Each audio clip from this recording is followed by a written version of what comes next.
第79届联合国大会初10起稿，外交部宣布讲，今年的重点是讲望国际社会会当来了解联合国275号决议的内容，让世界各国来了解讲中共无法度代表咱台湾，嘛无应该阻止咱台湾参加国际事务，所以嘛会请咱国友邦做伙协配互联合国。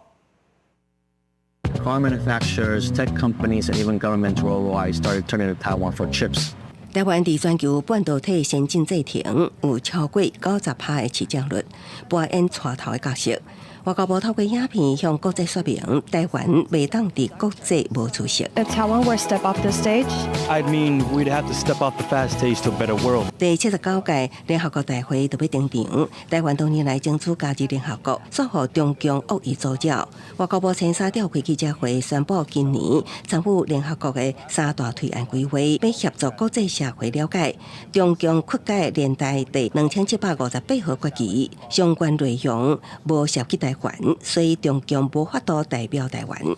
台湾2350万人还是持续的被遗漏在联合国的体系之外。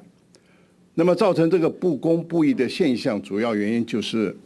中国恶意的扭曲联大第2758号决议文的内容。今年落入甲咱国断交，都是引用2758号决议。田中公指出，中共恶意扭曲年代第2758号决议，除了用伫法律战，也作为反台的法律依据。相关印太地区的威胁，台湾会延续过去8年的做法，透过稳健踏实的方式，请友邦联名写配互联合国。大家可以看到，这一年世界卫生组织的支持声量